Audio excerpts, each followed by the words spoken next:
gambaran terkait tentang digitalisasi. Sebenarnya sudah ada untuk menemukan yang namanya internet cepat, kemudian menemukan yang namanya digitalisasi, kemudian menemukan yang namanya laptop yang lebih ringan dan sebagainya. 4.0 itu lebih berfokus, revolusi 4.0 itu lebih berfokus kepada pengganti manusia. Jadi ibaratnya pekerjaan yang bisa digantikan oleh manusia.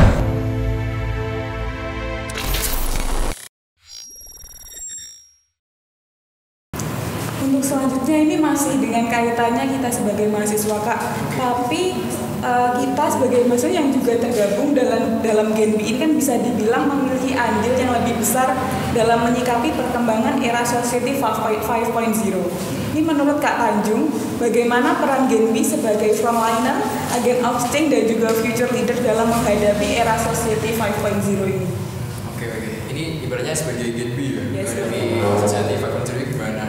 Nah, mungkin kalau dari frontliner kan kita sebagai frontliner Bank Indonesia ya, otomatis kan yang bisa kita lakukan kayak mengedukasi masyarakat terkait kebijakannya. Kemudian kalau di media sosial itu kita buat konten-konten yang menarik buat masyarakat agar paham apa yang maksud dari kebijakan dari Bank Indonesia juga kayak gitu kan. Mungkin kalau dari frontlinernya itu lebih ke media sosialnya teman-teman. Jadi untuk media sosialnya itu teman-teman bisa nih memanfaatkan yang namanya AI itu tadi.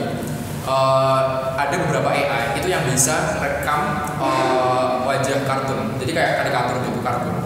Apalagi kalau misal teman-teman nanti kalau sebagai ini khusus untuk Gen B 1 atau Gen B semuanya mungkin boleh untuk menjadi referensi juga, boleh membuat konten.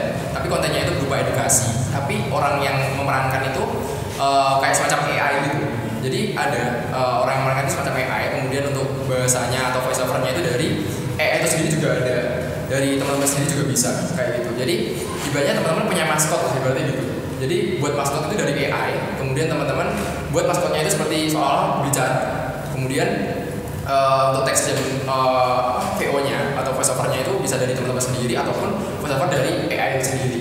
Nah, sebenarnya dari sini dapat digarisbawahi teman-teman. Sebenarnya dari sini itu bukan mematikan kreativitas teman-teman semua, bukan, tapi cuman itu memudahkan pekerjaan teman-teman kayak gitu. Jadi lebih ngena di masyarakat juga, lebih teman-teman itu lebih inovatif juga kayak gitu. Jadi gak hanya kita berbicara di depan kamera ini, mungkin gak semua orang itu bisa berbicara di depan kamera dengan luas gitu kan, dengan luas, seperti ada yang canggung, ada yang gimana gitu kan. Jadi teman-teman bisa menggunakan yang namanya AI itu tadi. AI tadi bisa buat karikatur. Kalau nggak salah itu di Midjourney kalau nggak salah. Midjourney itu bisa buat gambar berdasarkan perintah dengan ketikan kayak gitu. Kemudian bisa ada lagi untuk voice over orang itu bisa namanya aku lupa, kalau namanya aplikasinya aku lupa, tapi itu bisa buat berbagai macam voice over.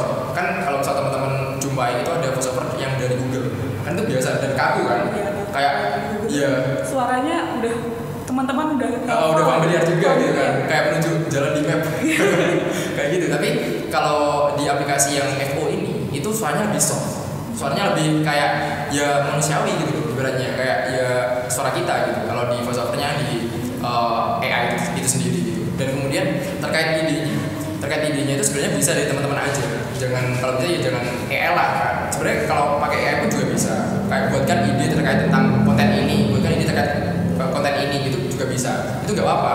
Dan itu menurutku nggak mematikan kreativitas teman-teman selagi teman-teman mau mengerjakan itu. Dan memang AI itu dibuat untuk itu.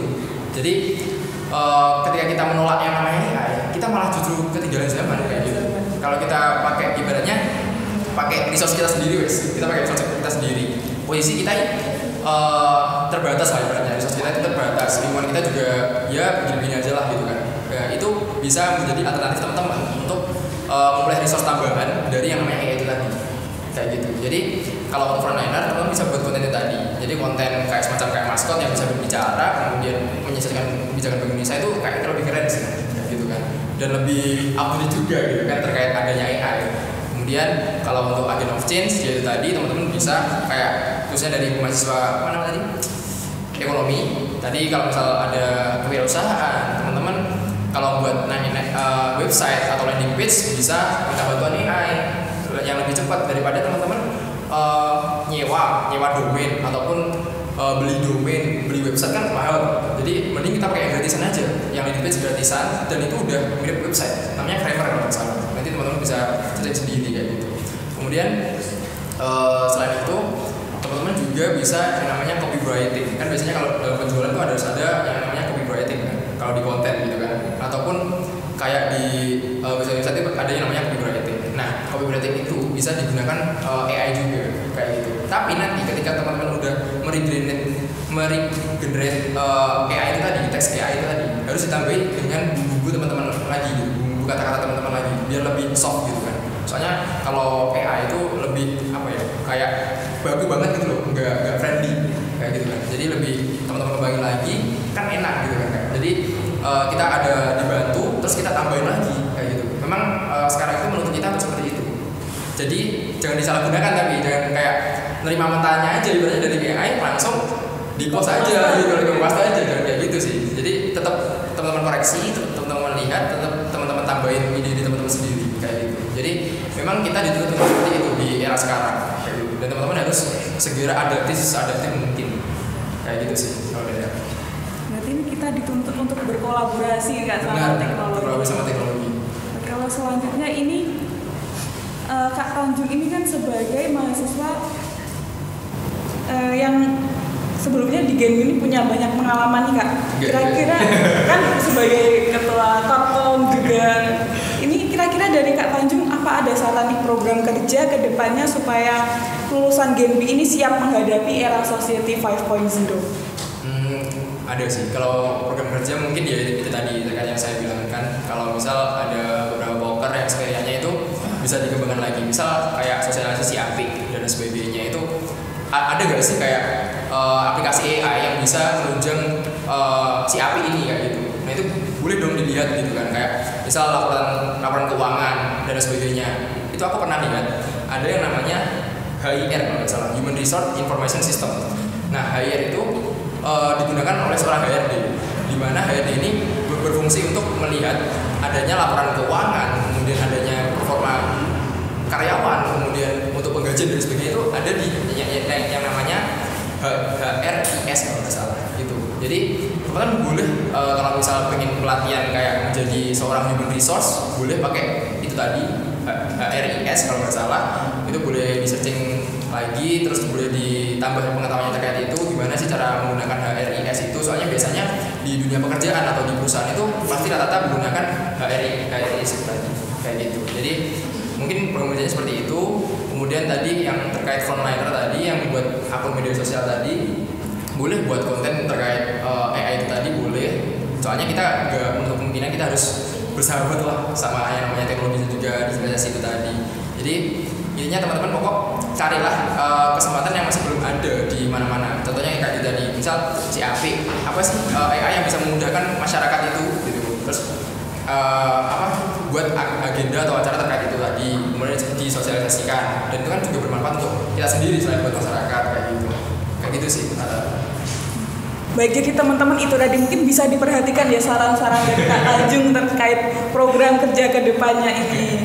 Untuk yang terakhir nih Kak, mungkin Kak Tanjung bisa menyampaikan pesan atau closing statement untuk teman-teman semua. Mungkin bisa terkait bagaimana menyikapi era Society 5.0. Oke, kalau statement dari aku, mungkin teman-teman BGNB ataupun mahasiswa yang lain, teman-teman harus rajin-rajin untuk search di internet, jangan gaptek, intinya jangan gaptek, kemudian cari kemudahan-kemudahan yang teman-teman dapatkan ketika teman-teman menggunakan internet, tapi jangan membuat hal itu semua menjadi teman-teman ketergantungan dan mematikan kreativitas teman-teman, tapi harus senantiasa teman-teman imbangi dengan pengetahuan dan juga kreativitas teman-teman semua. Jadi nanti teman-teman ketika setelah lulus kuliah ataupun setelah tidak Genbi nih, setelah tidak Genbi, teman-teman bisa mendapatkan pengetahuan sebanyak-banyaknya gitu.